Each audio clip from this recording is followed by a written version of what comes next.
Good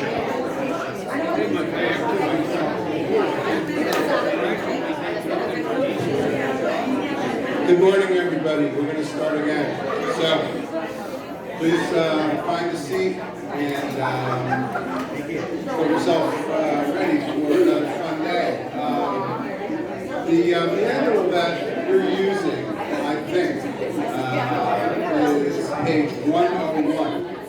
My manual is page 74, so go figure that. I don't know why there's such a discrepancy, but I can tell you that there is. And I think they keep changing things and adding things and subtracting things, and so it becomes a little bit confusing for everybody. Now, some of you didn't get a manual, what I said was I would put it on my website. So if you just want to write my name down, F-E-T-Z-K-O, Fetzko.com.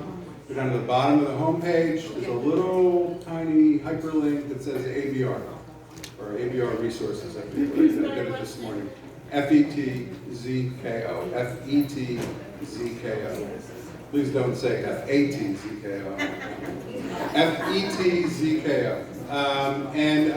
The full URL, I printed out on a piece of paper. I'm just going to pass it around if you want to take a picture of it with your phone. It'll probably be the easiest way for you to get there. But for the manual?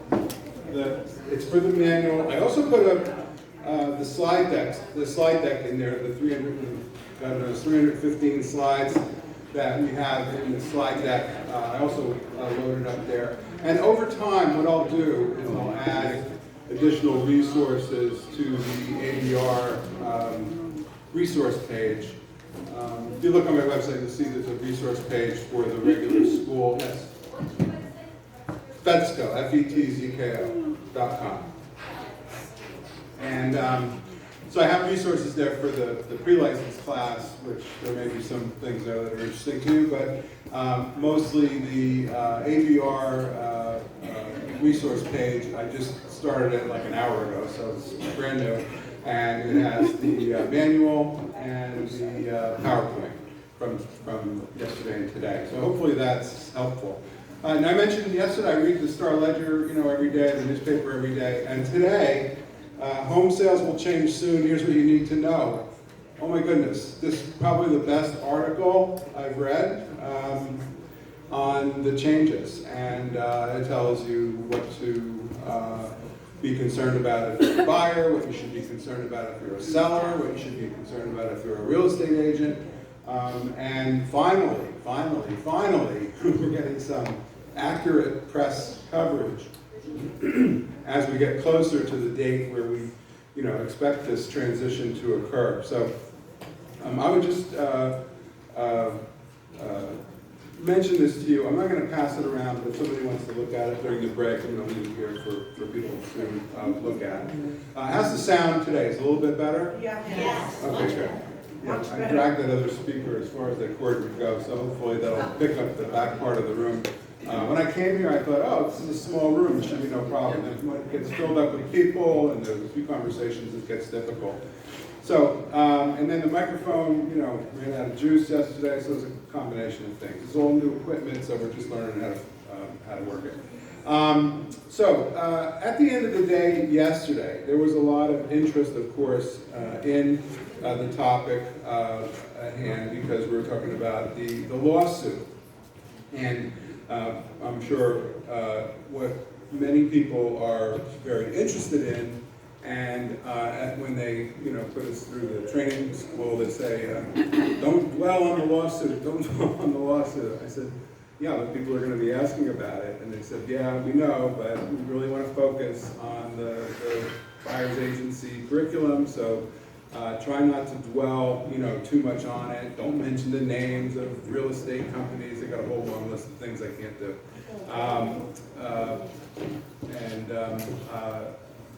But I don't know how you have these discussions without talking about how different clusters of groups have settled already, with the lawsuit. But again, this isn't a class on the lawsuit. I'll leave that to others. And as I said, because there's so many things that are up in the air, we don't really even know for sure what it's going to look like. We have a hunch as to what the issues are. We have a hunch as to what it might look like, but we don't know exactly what it's going to look like. We know the state's going to have to change some of their laws. We know the state's going to have to change some of their forms. We know that compensation will be changed. And at the end of the day yesterday, I started to do this in the last probably 10 minutes. I ended 5 minutes early because I felt like the equipment was falling apart. So I'm gonna, a lot of people have asked me if I could just go over a couple of key points again today so that we can all feel comfortable, you know, and move past it. So, you know, one of the things that I thought of when I first heard about this, you know, is this book that I read in the 70s, and I don't even remember the author. It's like a really small book, and it's called "Who Moved My Cheese?" Anybody read this book? Yeah. And I was reminded of that book, you know, because everyone in the last 50 years, you know, everyone's used to doing real estate a certain way, a certain way, a certain way. Then all of a sudden, one day you show up at work and there's all new rules. And who moved my cheese? And my cheese was right there yesterday, and now it's not there today. And so where is it? And what is it? And what do we do now? So this is kind of where we are. We're in the who moved my cheese phase of real estate and trying to figure out what the next rule is that we have to follow and how that's going to affect us. As I mentioned yesterday, we have these sort of layers of people that we're responsible for, who can fine us, who can, you know, revoke our license and make our lives miserable as realtors, you know. And now, what now? Now we have another rule or regulation that we have to follow. What are the potential penalties associated to not doing it, you know, the way that we're supposed to? You know, the Real Estate Commission has a fine structure that goes from $250 to $50,000. In New Jersey, no imprisonment, thankfully. They do have that in Pennsylvania, though. They can revoke your license. They can make you take CE, extra CE that doesn't count toward your CE, but just counts toward you getting out of finish with the Real Estate Commission. But generally we see this 5, 10, 10, 5,000, 10,000, 10,000, and then you're out. 3 strikes and you're out. You're going to be revoked after the 3rd incident. So how does the non-compliance with this is what I think of, how does this non-compliance with these new rules, you know, affect the enforcement activities, the disciplinary activities that the REC is busy with, you know. If you read the minutes of their meetings, you know, disciplining this unruly mob of real estate agents in New Jersey seems to be their biggest job, right? And not an easy job. So that's sort of what I'm thinking of. I'm looking beyond, you know, what the changes are. And this article points out, I think, you know, very, very well, you know, this is going to, one of the things I like is that if you're going to sell your house, sell it now before the changes come. I like that. So, advice for sellers, you know. Sell it now. There's a lot of buyers out there. You don't have to deal with any of this if you move quickly. And so that's one piece of advice. But when we look at, you know, what it's going to mean, we know it's going to shake out. We know we're going to find our cheese eventually. And we are just heading into a rough patch, and I think the rough patch are all the question marks. You know, where is this going, and why are we doing this? Now, the why I can't answer, but the how I can't answer, but I can give you some guidance as to, you know, where we're going to go. So the release.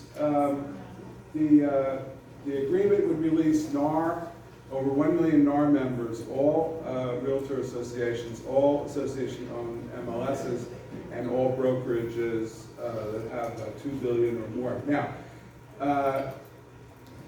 what this means is that the settlement is a series of settlements. You know, $200 million here, $400 million there. and it adds up to, over $1.5 billion or something like that in the end. But remember, they've sort of, broken this into groups. So the first case is called the Moehrl case, Moehrl.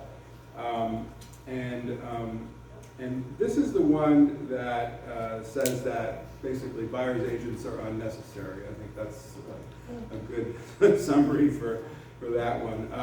In other words, you don't have to pay a buyer's commission. You shouldn't have to pay a buyer's commission. You shouldn't be charged a buyer's commission by the listing agent up front. That's a violation of the Sherman Antitrust Act. Okay. You can argue it, but essentially this term unnecessary sticks in my mind. The concept of a buyer's agent being unnecessary is sort of kind of a slap in the face. I mean, I think the sum total of this, if you read this article in the Star Ledger, it says that after probably a period of time when things shake out, buyer's agents are going to be just as important as ever. Listing agents are going to be just as important as ever. Real estate agents in general are going to be just as important as ever to buyers and sellers. They seem to do better using agents. Most people do use agents, and they don't see that changing, although there may be a bump in the road while we figure out where the cheese is. The Sitzer-Bernay lawsuit is it's called a per se violation. Per se means by itself in Latin, and what the lawsuit does is it breaks into pieces all these different groups that they're going to try to settle with. So there's NAR, there's a cluster of real estate companies that I can't really get into the details of, and there's a cluster of agencies that have sort of agreed to a settlement, and there's another cluster of agencies that haven't agreed to a settlement. So I guess the bottom line for this is that this is far from settled. Again, I will reiterate this website, facts.realtor, F-A-C-T-S, facts.realtor is the website of NAR that is going to have the up-to-date information on all things settlement related. I can tell you, I just watched a video from the chief counsel from NAR from a 50,000 foot scan, and they have a hunch as to where things are going, but as far as how it's going to shake out state by state, company by company, we don't really know specifically how it's going to shake out. We do know there's a lot of work being done to prepare for this transition, but the implementation of all of those changes may have to be altered as we get more clarity, from the settlement, from the court as they go through the individual settlement agreements. So we'll see. Changes. Let me see. Just find the right slide here. Yeah. So changes to the MLS rules are one area that we see happening. A percentage of the sale price is, of course, the way we've been doing business, a percentage basis, although when the listing agent takes the listing, they create the buyer's agency compensation at that juncture, and that will change. That will not be listed on the MLS, and that will not be included on your listing agreement. There may be a corollary form that gets filled out, and as we were talking about yesterday with one of the gentlemen here, very similar to the way commercial real estate works, where you figure out the deal and then you calculate your commission, and that's how it goes. So the seller will offer a commission. There might be a separate negotiated form that you do with the seller.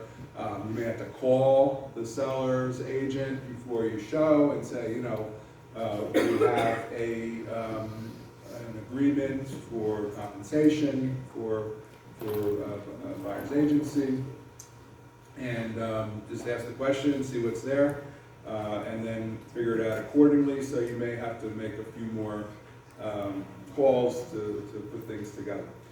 Next, a flat fee. Of course, yesterday we talked about this and mentioned that, you know, this is very common in new construction. Although, for me, I mean, it's very frustrating, new construction, and those of you, I'm sure, have been down this road as well. You know, when they first announced, well, we're not going to pay anything to agents to bring clients in. You have to have your client register and make sure they register, because you could be carved out of the deal if eventually they decide to buy and you weren't accompanying them on their first visit. Then, you know, as the construction starts and things start to slow down a little bit, oh yeah, we're going to offer, you know, $5,000 flat fee, you know, and then as things get to the end and slow down even more, they offer 7 or 8 or 10 or a percentage. So it sort of is this graduated, you know, compensation model that may be a flat fee, or maybe percentages, or maybe some combination, but you know, it changes over time as the development starts to get built. Or you can apply a flat fee to working with a client. Look, you know, I'll show you 15 houses, and my fee will be $10,000. If it goes over that, you know, we do 30 houses, it's going to be $20,000. You can do also a retainer on the bottom. You can take money up front and work that out. You can charge an hourly rate if you want for your time. Those of us who calculate what our hourly rates are with some of our clients may realize that working at McDonald's might be a better option for us employment-wise. But, you know, so you have to figure out which clients it's worth charging the hourly rate and how much it should be. And this is where you really have to look yourself in the mirror and say, you know, what is my value? What am I worth? You know, are you going to charge $200 an hour? I mean, I would. $200 an hour? Are you going to charge $100 an hour? $50 an hour? What are you worth? And this is, you know, and then as you see your peers charging these kinds of numbers, you're going to ask yourself, you know, how can I bump up my hourly rate? So that's that one. Okay, we're sort of jumping off of this. So let me just make sure I've covered everything. So, topic, facts.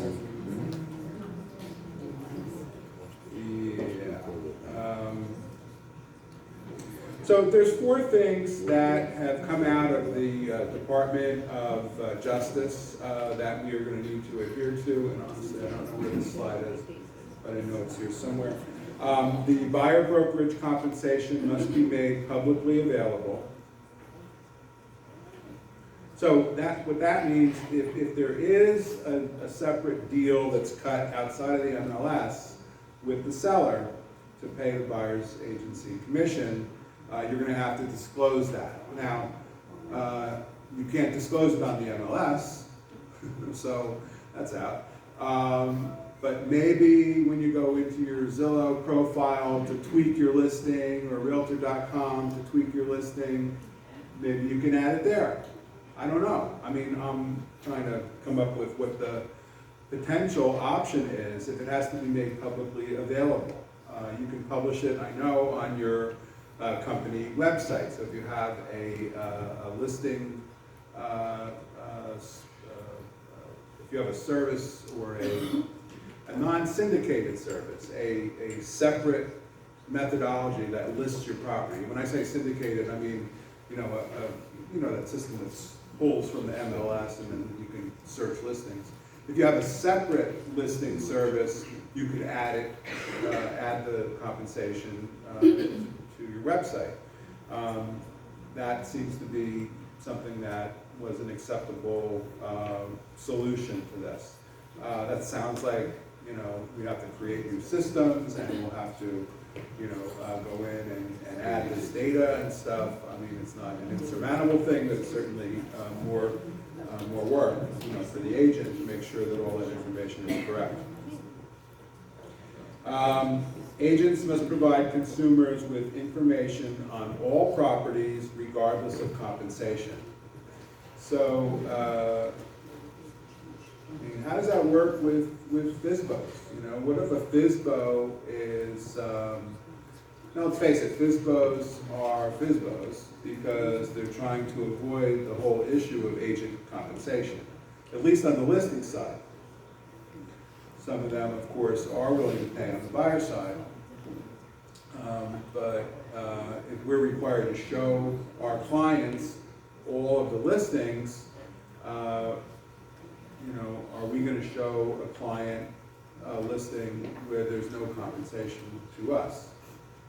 And then what happens if there's no compensation to us and the buyer doesn't have the money or doesn't want to pay us either? Are we supposed to work for free? You know, so I'm just asking questions here. Again, I have more questions than answers on this issue, as I'm sure you do as well. And I'm sorry if I came here for answers that I can't give you, but I'm doing the best I can with the information that we have. And I think, you know, we will get clarification to these issues as time ticks along. Next, buyers agents cannot represent their services for free. And you can see how this would happen. You know, you say to your buyer, listen, don't worry about the commission. That's all taken care of. It's free to you, right? Well, is it? I mean, isn't the seller taking the money the buyer gives them and using that money to pay the commission to you as a buyer's agent? So how is that free to them? It's not. So, just like I'm not allowed to mention the names of other brokerage firms, you're not allowed to mention that the services are for free. Come here. In your expertise, since this hasn't even been settled yet, Right. and they're giving us these suggestions, how would you proceed between now and say August when you're going on listing presentations and things? Because, I mean, it's business as usual until we hear otherwise. well, the problem is the public is hearing all this too. Yes. So, Can you say, look, there are some changes that may be coming in July or August or September, as soon as the court settles, but until this is settled, these lawsuits are settled with the court.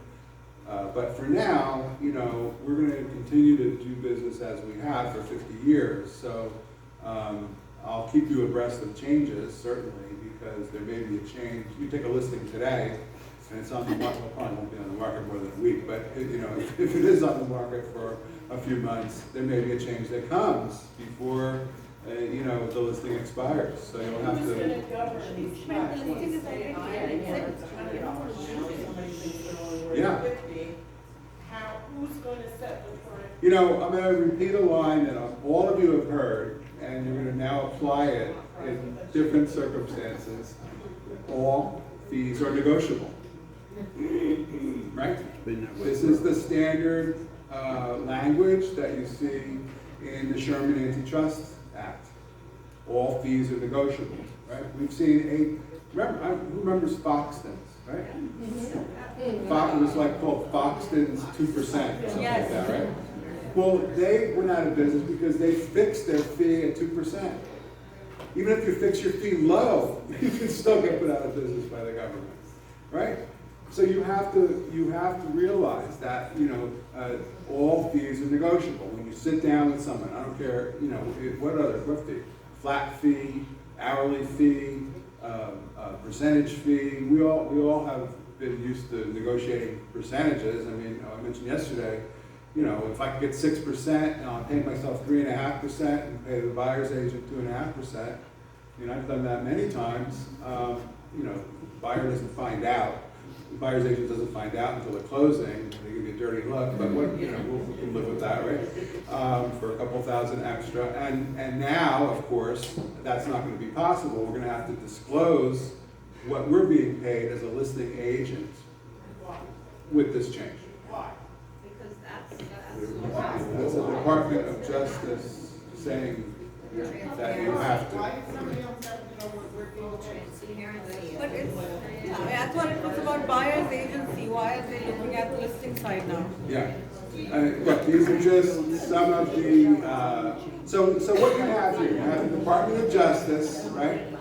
And they represent the United States government and the Sherman Antitrust Act and all the other antitrust laws, right? And then what they're gonna do is they're gonna tell you what they want from you based on the fact that they don't like the way you're doing it. Then the plaintiffs, these various groups, right? NAR and the clusters of brokerages that are individually representing their members, their groups, their agents, are now trying to cut the best deal they can. They propose some changes, not everything the government wanted. The government certainly is not going to accept everything that the plaintiffs want. And so that's why we have this seemingly intractable situation where, you know, the plaintiffs have submitted their offer, and the government is saying, we're not sure if we like it. So July 15th is not a hard date until we see some, you know, moving closer together from these two parties, or multiple parties, multiple plaintiffs, and the DOJ, Department of Justice. So as we see that get closer to settlement, you know, we'll be able to know better exactly what the terms of the agreement are. And essentially what they're saying is that we don't want to go to court and fight this, right? Because if we go to court, we stand to lose a lot, you know? So let's see if we can work this out. And this is called a consent decree, right? We'll both agree to certain terms. If we can come together and have consent, have understanding that we both share an agreement on that understanding, then, okay, we'll shake hands and we won't sue you. So that's a big deal. And you know, NAR offered huge amounts of money, right? And they promised not to get the money from the agents for the first 2 years. And so, I mean, I don't know where that money's coming from, but it's like $400 million, right? It's like $100 million a year for 4 years. So that's a lot of money. Yes, this is a question, I'm sorry. Yes. How do you see this, if it comes to pass the way we have been taught that it will be settled, how do you see this playing out when it no longer becomes a seller's market? Oh, that's gonna be, it's going to be a violation. So I see that as a good thing. I think it's point number 3 would be valid, then hourly rate would be like over. This gentleman's gonna start driving an Uber. Anybody needs a ride home, or, Not Uber Realtor. oh, Uber Realtor, I'm sorry. Right, so here's why, because, you know, everybody says, oh, I don't need a buyer's agent, right? Because houses sell by themselves, or they disclose dual agency, fill in the blank. It's the buyer's agent role, we know, is important, you know, because of all the things that we do to make the deal go smoothly, we deal with all the problems that come up, the issues around inspections especially, and so on. But when, you know, you have to really search for housing, you really need to develop that connection with a buyer's agent and look, and I think we're going to find that to be a good thing for buyer's agents. Yes. In accordance to the lawsuit, right, and what they think, you don't need a buyer's agent. So a buyer now is not represented. How do they write up an offer? How do they negotiate with the seller? How do they propose that happens? Like, within, you just knock on the door if the house is listed and you talk to the seller, or how does that work? Well, I mean, my investment property in Lambertville, we didn't have real estate agents. We had one lawyer. The seller didn't have a So you lawyer. still have to pay a lawyer, you're paying someone. I paid a lawyer, you know, a nominal fee Yeah. because I had worked everything out ahead of time. There were no real estate agents involved. There was only one lawyer, as I said, on my side. So how did you advertise that property? Was it on the MLS? No, Well, that's what I'm saying, like, if it's a listing on the MLS. Yeah. Now a buyer's like, great, I wanna see this property. right. How do they do that without a buyer's agent? Well, I think there's gonna be a lot of disclosed dual agents, you know. Well, go to an attorney. But And- doesn't the dual, But you don't need an agent to close, is what I'm Yeah, saying. yeah. but doesn't the dual disclosed agent now need a buyer's agreement with the buyer? Not working with They- If he writes an offer, They don't right? need a buyer's agreement, they just, well, they don't, okay, so right now, let me put it in context. Right now, you don't need a buyer's agreement. Right.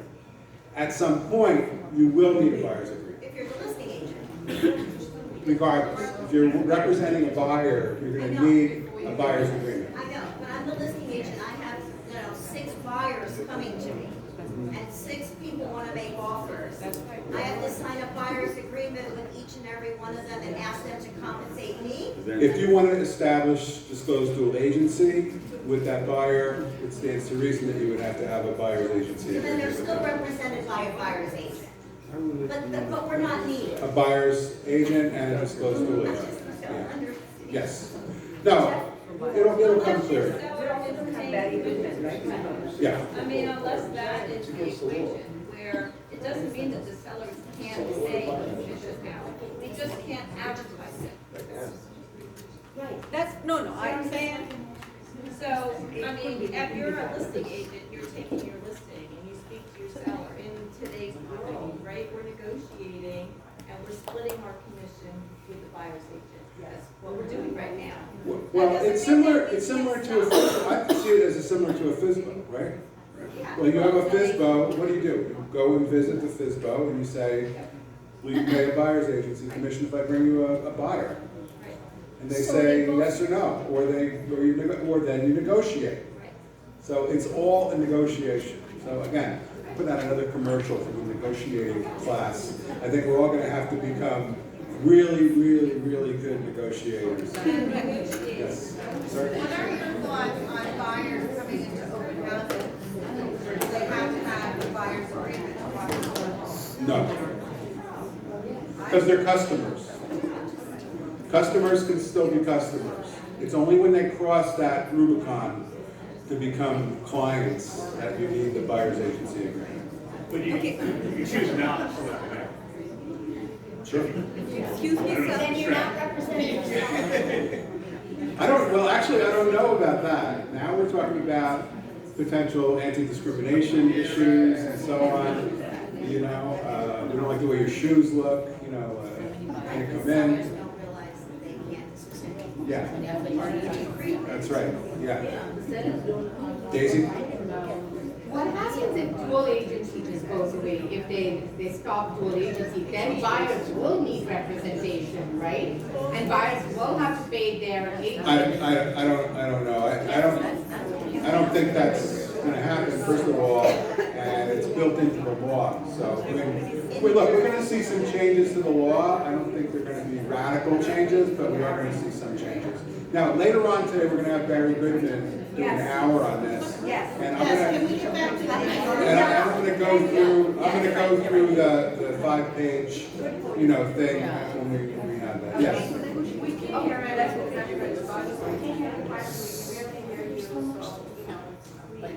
Let's do the. Okay, let's try to keep it down. All right, and this is sort of what happened yesterday. We devolved into a bunch of, you know, conversations, which are good to have, but unfortunately, they're related to questions that we can't answer. So it does seem like we could spend our time in better ways. So let's keep moving, and we'll talk about ethical standards related to compensation. You must abide by the code of ethics. You're not allowed to have aggressive or, I mean, you're permitted to have aggressive or innovative business practices, but you're not allowed to interfere with agreements, that clients may have with other agents. So I mentioned the example the other day of trying to jump on expiring, listings, and how sometimes the listing agent would get mad at me because, I was knocking on the door literally the day after the listing expired.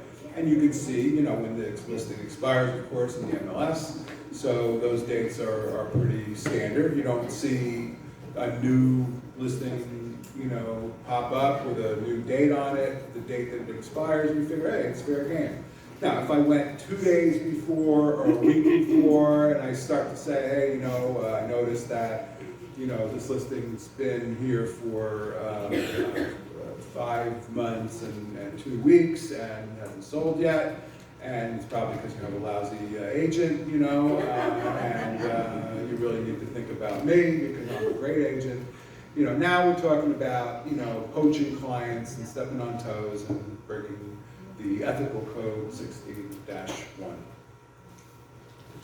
16-1. 3-1 says, acting as exclusive agents, we establish the terms and conditions of offers to cooperate. Now again, we're talking about today, and we're not talking about the anticipated changes. So right now, of course, we dictate all the rules around co-op. 1-5, realtors may represent the seller, landlord, buyer, tenant in the same transaction after full disclosure and with informed consent. So it's illegal to have undisclosed dual agency. Yes. Okay? But disclosed dual agency, right? You look at those forms, there's one that says seller, one says buyer. You get the one with the buyer sign. A lot of times when I do a listing, easy for you to say. I know I'm not supposed to talk about selling and listing, but when I sit down with a listing, when I'm having them in signing mode, I have the disclosed dual agency form for the seller, and I say, look, if this comes up, here's my spiel. I will give you a variable commission. It's 5%, if we pay out a buyer's agent and me. But if I'm a disclosed dual agent, I'll knock it down 0.5%. I know, big deal, Jeff. But hey, it's 4.5%, it's thousands of dollars, right, to the seller. And if you're in agreement with that, go ahead and sign this now. That way, if I do have, a buyer who needs representation, I can go ahead and just represent them. I'll have the same conversation with them that I just had with you about disclosed dual agency, and we'll move forward with that. So, as long as you disclose, and it must be in writing. And again, some of these ethical standards are separate from real estate commission law, New Jersey Administrative Code, New Jersey statutes annotated. It's about 150 pages of law that are fun to read. But some of the ethical standards overlap or duplicate what's in the law.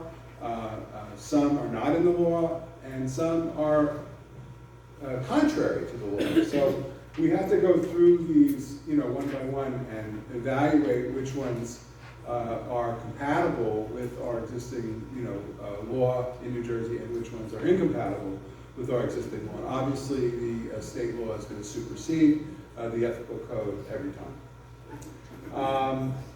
Military representative.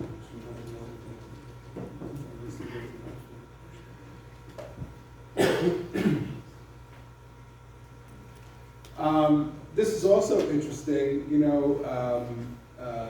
as an ethical construct, and I wonder if this one might change as we get into super negotiation around trying to get buyer's agency fees paid by the seller. Now, all the commercial people here, I know there's a couple, this seems different, right? Very different. That's what I was actually mentioning yesterday. I'm reading this thing, and that is totally contrary to how a lot of deals are made in the commercial world. Yeah. Kim, do you have something on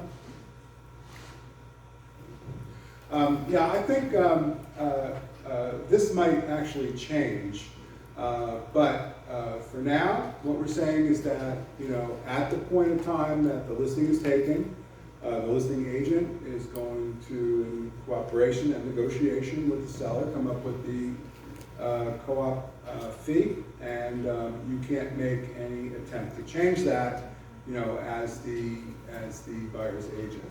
So, again, keep an eye on this one. This one may change down the road. So, this is the way it is now, right? MLSs must include the offer of compensation. We like that, it works well. Must allow brokerages at their discretion to share offers of compensation on their websites. Must be accompanied by a disclaimer saying that the offer is made only to participants of the MLS where the listing is filed. So, and this is one of the chief objections, I think, in the lawsuit. They don't like the fact that the MLSs have so much control over this. And then non-filtering, they don't want you to filter out or restrict listings that are searchable or displayed to consumers based on compensation offered or name of brokerage or name of agent.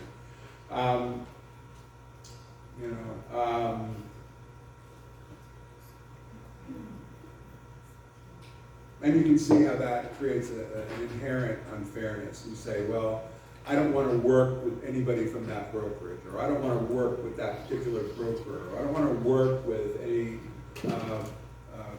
buyer's agency fee that's below 2%. And you filter out all that information. Well, that's, you know, again, you can't restrict markets like that because it becomes an antitrust issue.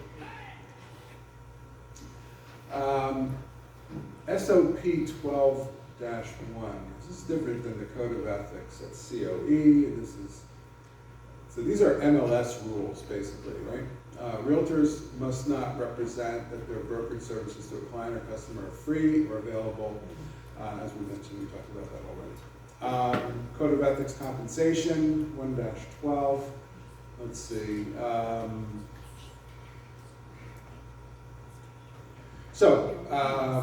We say all fees are negotiable, right?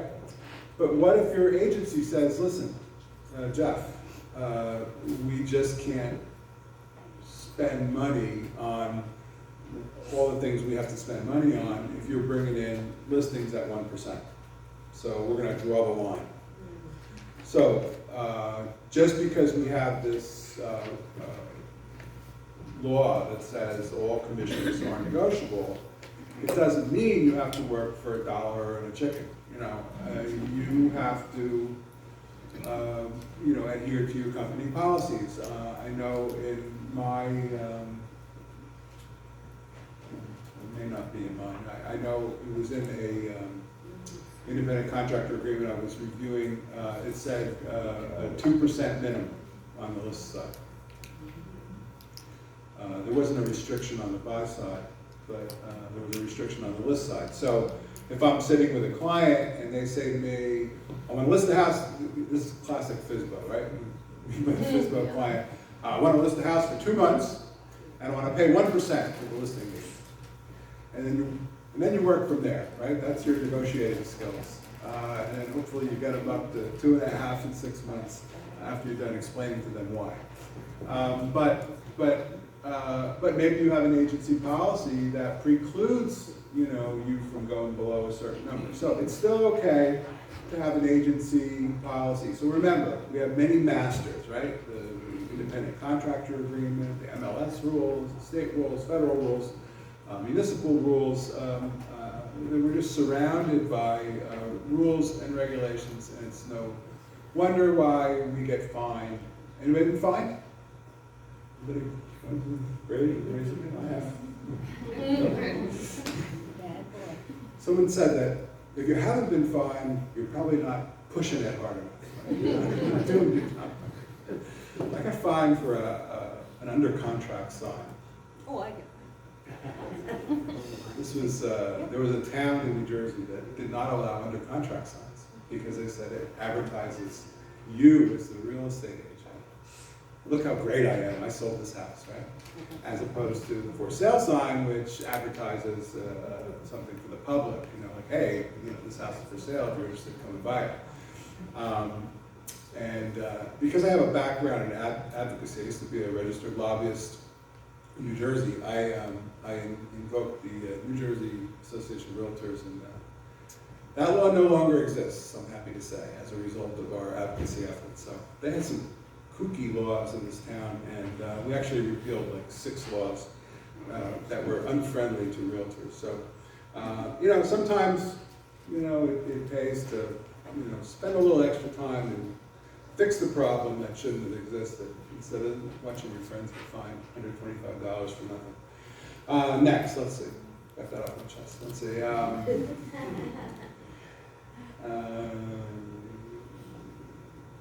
else was here?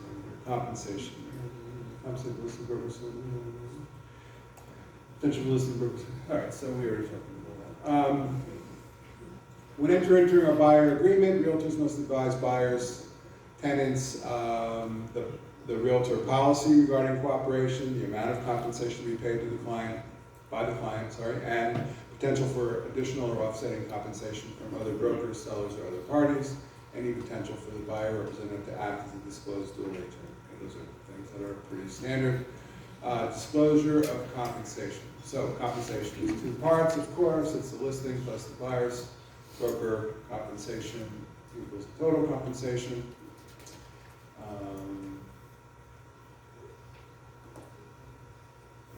Bring in a ready, willing, and able buyer for a successful transaction. Okay, it's pretty standard.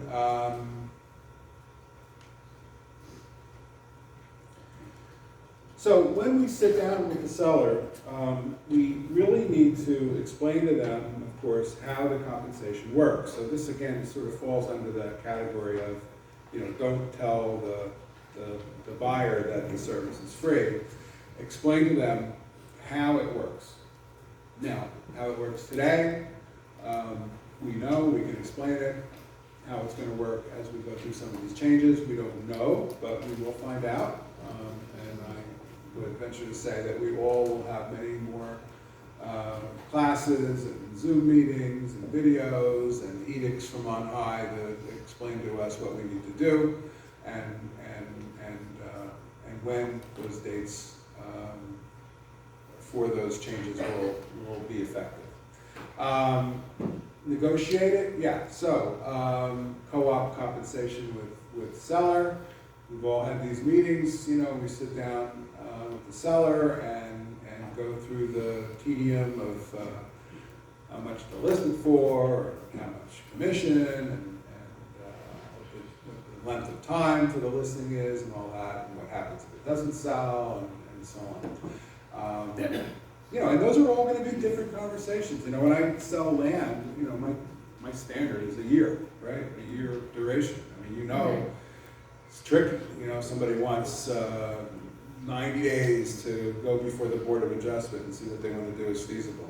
Well, that's reasonable in a land transaction, you know? So there are certain elements here that are going to need to be customized.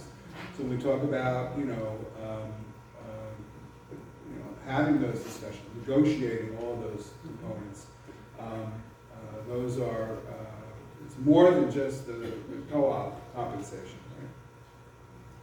right? And then prepare seller for buyer's options depending on their decision. Buyer's options, you know. Let me just talk about this for a second. You know, as a buyer's agent, you know that the listing agent has had this conversation, you know, that there are going to be some things that the seller probably would like to do. You know, they want to sell their house as is. They don't want to deal with anything, you know. or they're willing to do a certain amount of work, or they know, you know, that the septic's gonna be an issue, and they're sort of resigned to fixing that. Well, they haven't done it yet, why? But they should have fixed it when they knew it was a problem, but now it's gonna be part of the negotiation. So now you're gonna be able to, you know, talk about that. This last one I just did, you know, it was not just the septic, but it was, you know, what about the lawn repair, and can I be assured that somebody's gonna come back, you know, after the snow and the mud is all gone, and level out the topsoil, and seed, and hay, and fertilize. This is something that's gonna happen, you know, months after the closing. So, you know, this is part of the negotiation, you know. It may not just be, you know, you get the keys and that's it, you walk away. There may be other things that are forthcoming, other issues that you need to know about. This is also an opportunity for you to dig into some of those motivating factors that the seller might have expressed to the listing agent, whereby, you know, they want to close as soon as possible.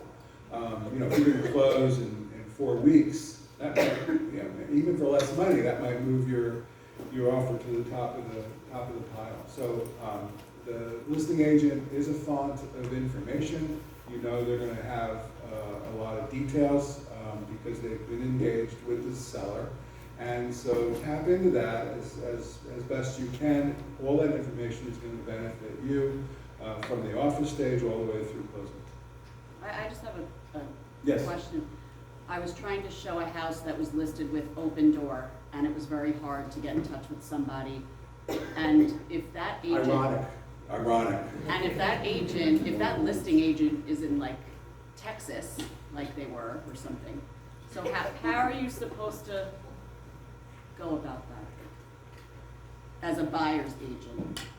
Yeah, that's really like an idiosyncratic issue for that brokerage, right? It's like calling Rocket Mortgage. You know? But if they start popping up more and more, Yeah, I think, I mean, you are know, they shit out of luck? that's hard. Yeah, that's Okay, hard. okay, that's the answer.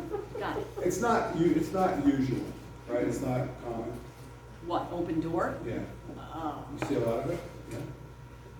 starting to, Yeah. in my area. I don't really know much about them. I don't want to know about them, but their signs are kind of coming. They're forcing you to know more than you Yeah. want to, I know. right? I had a horrible experience, so. Okay, I have a problem with all these places that are like national groups where every time you call, you get somebody different, and then they open the file, and they have to look at it, and you know, they never really quite And they don't know the property. get it 100%, you know? Yeah. Yeah, people go to any length not to work with a real estate agent, right? But there's this other thing, you know, that, this is sort of a little bit off topic, but there's this other thing that's happening too, and I see this with a lot of young people.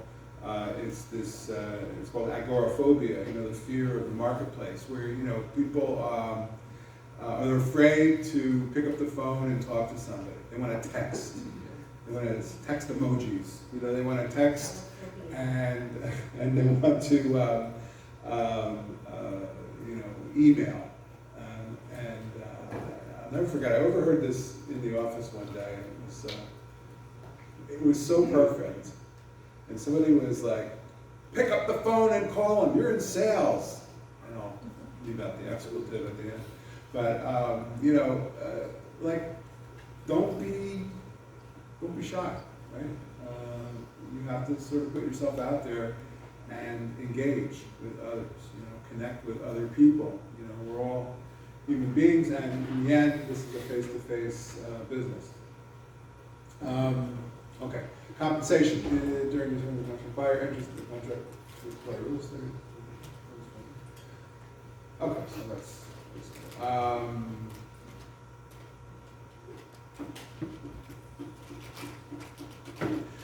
yeah, so obviously this will become more relevant as we move forward and sort of shake out some of those changes that occur.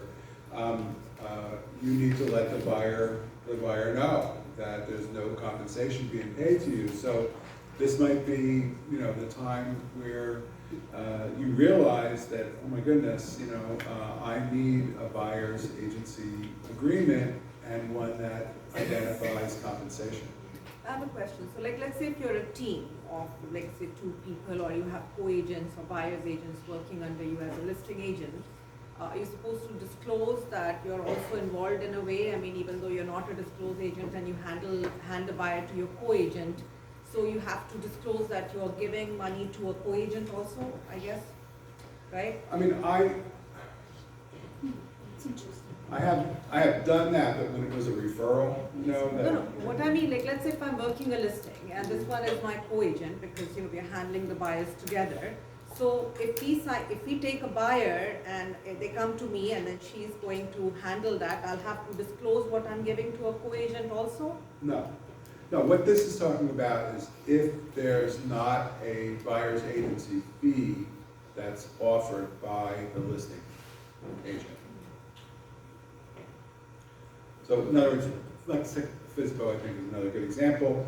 You take somebody to a FSBO and you let them know, look, my fee is not covered here. They're saying, you know, they're not paying real estate fees. You ever call FSBO? They say, I hate real estate agents, I'm not paying fees to anybody.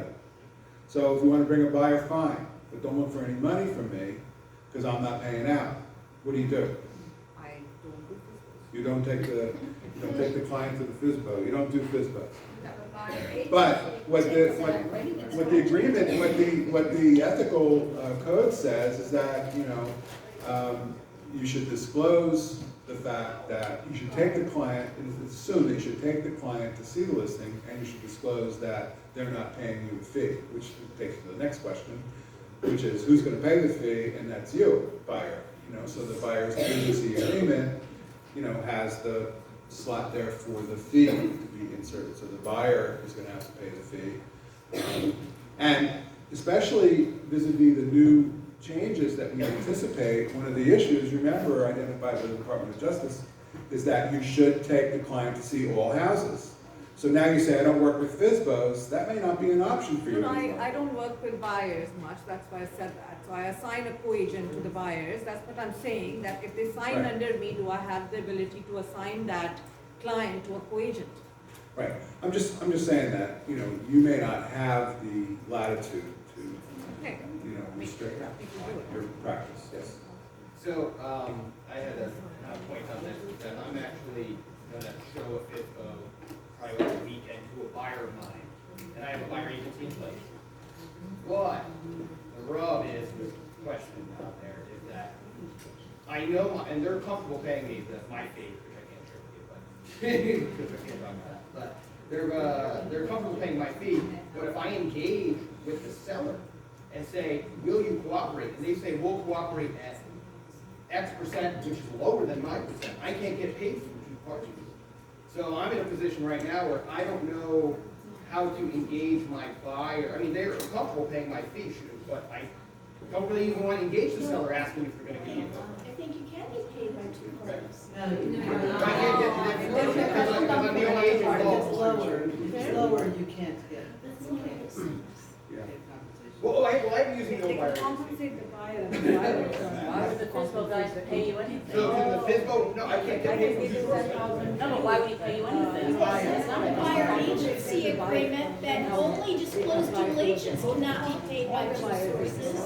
That if Well, I would have you to are forgive. not a disclosed dual agent, you can be. Yeah, you're paid not allowed to get paid by 2 sources. Yeah, I can't get paid by You've got that two sources.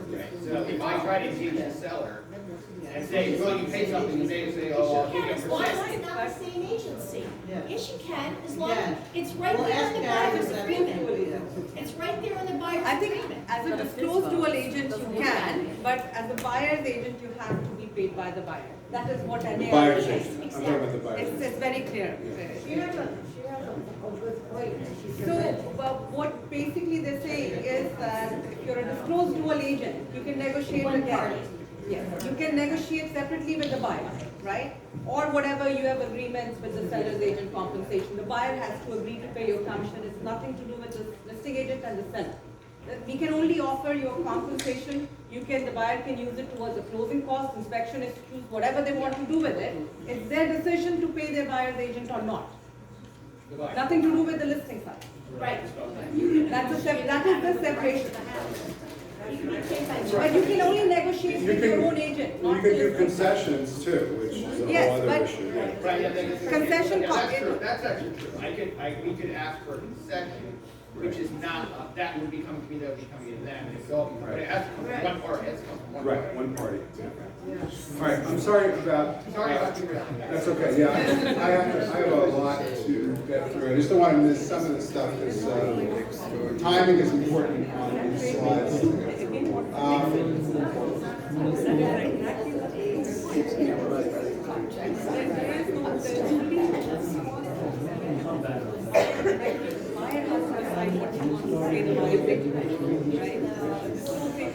Okay, so with a buyer's agency agreement, you're going to establish compensation at the time of engagement. You and the buyer will agree, you'll sign off on it.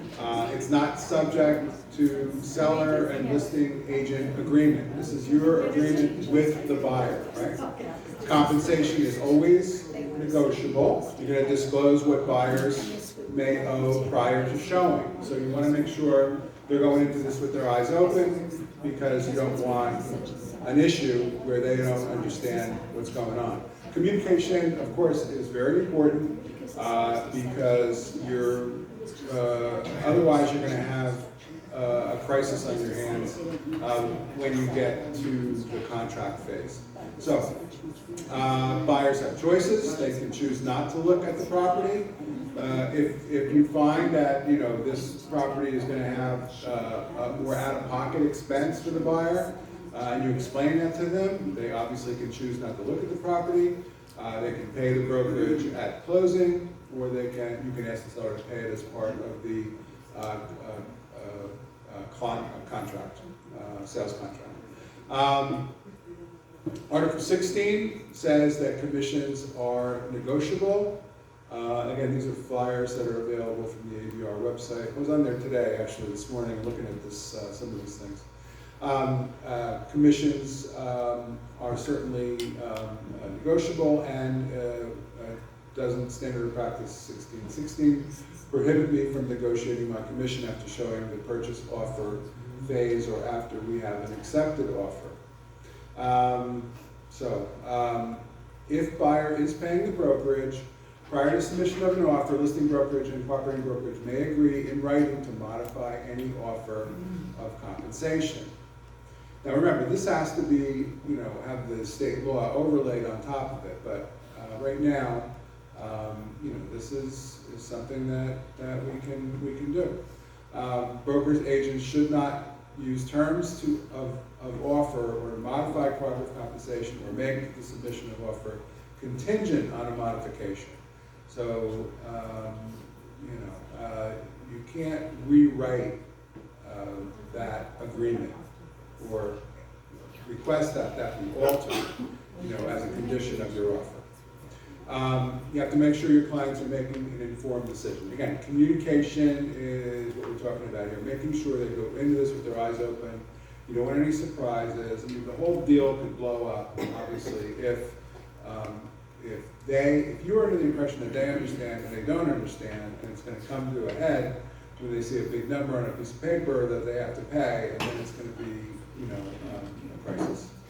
The buyer can agree on sales price concessions, credits with seller in purchase and sales agreement. So remember, it's not just, repair credits or whatever, it can be concessions as well. Let's see.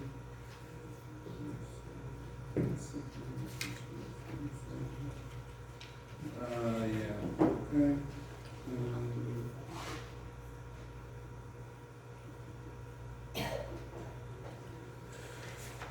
Okay, so check my notes. Okay.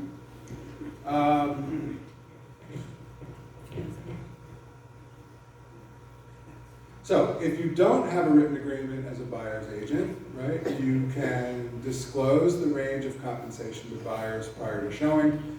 Prior to writing an offer, disclose the actual offer of compensation and show all properties that fit buyer's needs, regardless of compensation. I think this happens, you know, from time to time. Work for whatever the seller is listing. You can do that, right? And if they're listing for 0, you can work for 0 if you want to. Not many people do. Tell the buyer they can look at it with someone else, okay? Have buyer sign a buyer's representative agreement. Well, here we are again. Bottom line impact, buyers don't have extra cash, lenders won't let them add to the mortgage. Now this one, I just want to mention this a little bit because That has changed on some, I got one. yeah, there's some movement on this actually. My understanding is that VA it's impossible to roll buyer's agency fees into the closing document. I know that there's some movement on Fannie Mae, which probably would be the same with Freddie Mac, because all of these, you know, entities have a dog in this fight, basically. If the mortgage can't be sold, you know, after closing to Fannie Mae, because of the fact that you've included the buyer's agency fee as an extra cost, and it, you know, it doesn't meet the numbers that they have, or it doesn't appraise, you know, you can't do the deal. So I think there is some move afoot to change some of these rules. And I did hear that Fannie Mae made an effort to change it. I think VA is still a problem. So just be sure to check with your lender, you know, as these things come together, because that buyer's agency fee may kill the whole deal if it's not handled right. Lenders can offer some. Didn't they just pass a Can the relief buyer- here in FHA? Fannie, Fannie and Freddie, I thought VA and FHA did a relief. not VA, not to my knowledge. I mean, look, this is a very fluid situation. It changes every day. In fact, I think there was something in this article. This article had the latest, it said something about VA.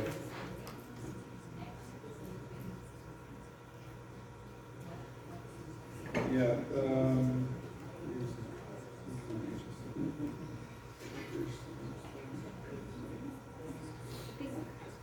yeah, I mean, obviously, the way the buyer's agency fee is paid is going to have a big impact on the way things have been done historically.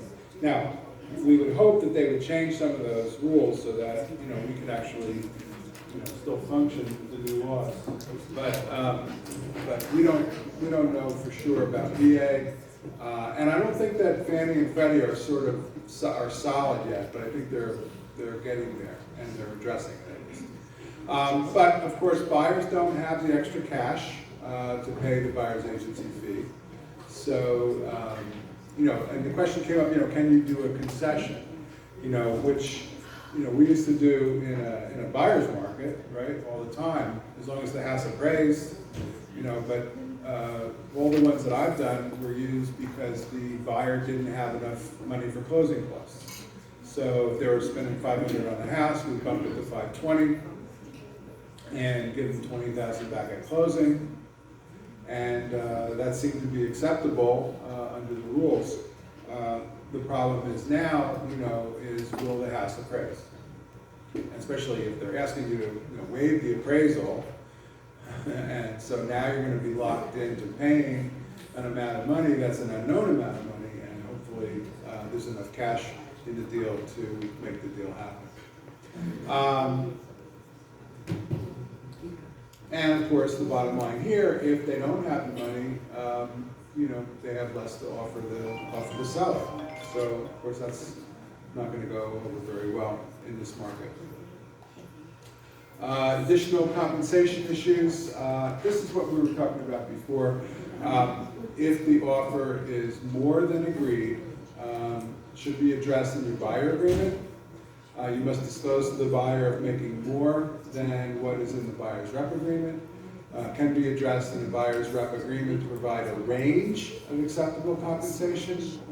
So if the fee collected is between X and X of the purchase price, the buyer's responsibility for compensation will deem to be satisfied. Buyer can ask listing brokerage to modify offer of proper compensation, pay only what is in the buyer's rep agreement. So we're going to hear a lot more about this, and hopefully Barry will give us shed some light on this later. Seller and buyer addressing brokers in contract. Seller and buyer can agree to adjust compensation terms of an offer. Useful when working with this FSBO, short sale, when there's no offer of compensation. A supplement is needed, right? All of this is standard stuff. What happens if the seller rejects or counters, right? So how does compensation work for listings not in the MLS? You'll have to get compensation in writing from the listing managing broker, have the written offer of compensation prior to showing the property, and of course use buyer representation agreements. Should have that on every slide. How does compensation work for FSBOs? Ask the seller to pay a commission for bring a ready, willing, and able buyer.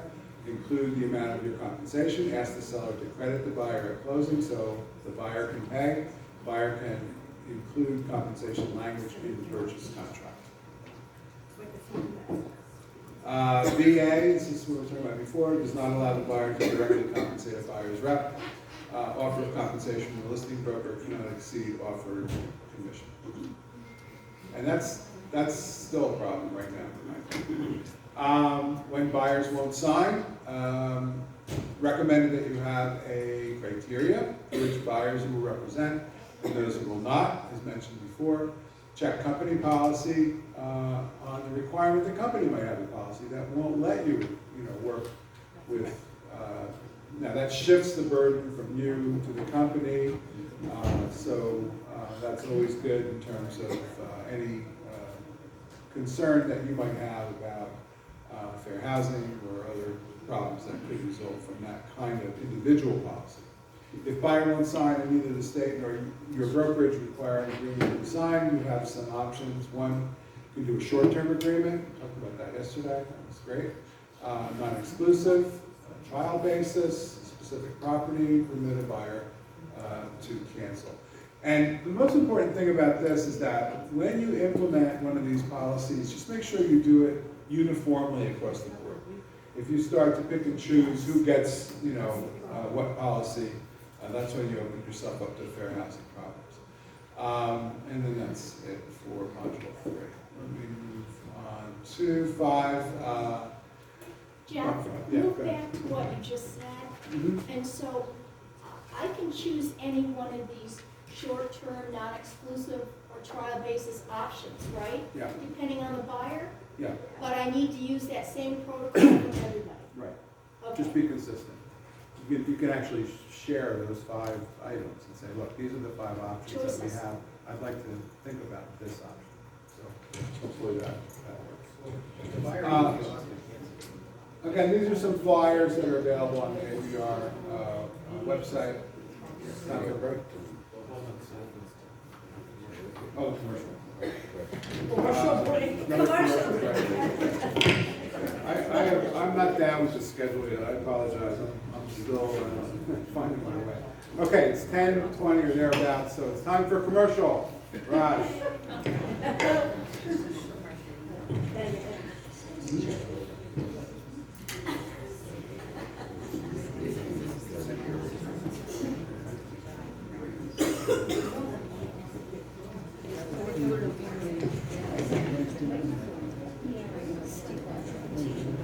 Okay, we have to make an announcement. We have to report your information to NAR and also for your ABR core requirement, and then also for the Real Estate Commission, New Jersey. And we have some people that we do not have your NERDS number and or your New Jersey number. So, and we looked for it online and we couldn't find it. So Annie's gonna give that information. I'm just gonna call your names, and during the break, if you could just come see me real quick. Marcia Artistic, Paul Missoura, Roseanne O'Keefe, Christopher McCone, and Jody Latour. Come on down. Are you guys in the room? Okay, all right, yeah, just make sure that we get that. We want to make sure that you guys get the credit. One more. Wajiha Kamal. Gia, yeah, we can. All right, so I wanted to tell you a little bit about Central Jersey Real Estate Institute. We are a 501c3 nonprofit. We've been in business for about 15 years. That's okay, Jeff. I have. Yeah. We've been in business for over 15 years. We are one of the oldest and largest active schools in the state of New Jersey. We receive funding from NAR, from the state of New Jersey. We give grants to first-time home buyers. We do first-time home buyer seminars. We do low to moderate income seminars, and we participate in the New Jersey, their unemployment for veterans and people that are disabled. And Jeff is our director. We are the only school in the state of New Jersey to be approved for the NAR designations, the real estate, New Jersey real estate licensing, and the mortgage class by NMLS. Our courses for the mortgage license is $289, and that's with a live instructor online. That's not online, and that's once a month, and it's 24 hours. And I don't know how many of you have heard of the Real. It's a similar concept to EXP. They just announced that they're allowing their agents through their mortgage company to receive a commission. I'm not affiliated with them, I'm just telling you what's happening in the industry. And then we have an online broker course, which we just started, and I believe that the broker designation is really, really important. We are the least expensive in the state. It's only $6.99, and that's completely online, 24/7. You have access to it, and you have access for a period of 4 months for $6.99. For everybody here today, if you sign up for either one of those courses, so for the mortgage license, which is $289, or the online broker course, which is $6.99, you get access with a 15% discount for either one of those. And then if you want to do both of the courses, we give you access for 6 months, and that's 30% discount. So you can get your mortgage license and your broker license for like $700. So it's a great deal, great opportunity. And even if you don't do mortgages, if you don't plan on doing it, it's great to have that as part of your credentials, and that's 24 hours. The broker license is 150 hours, as many of you know. The methods of payment that we accept are you can use your check, credit card, or PayPal. And if you need a payment plan, just let us know. And if you're interested, just give me a group business card as you see me, and we will send you some more information. And I think that's it. Oh, and I wanted to let you know about mortgages. You can make up to 1.5 points per mortgage that you do. So, and especially when refis come out, that's just like hitting the lottery, So, and it's just another tool for you to have. I've been doing mortgages in that industry for 40 years. My wife is the longest tenured lender on the Zillow platform. So it can be very lucrative, and just having that knowledge, I think is really important. And just like settlement, I mean, it amazes me how little agents know about the settlement process and the mortgage process. It's something that's really important. All right, so that's basically it. I think it's time for a break, and we're good till 10:35.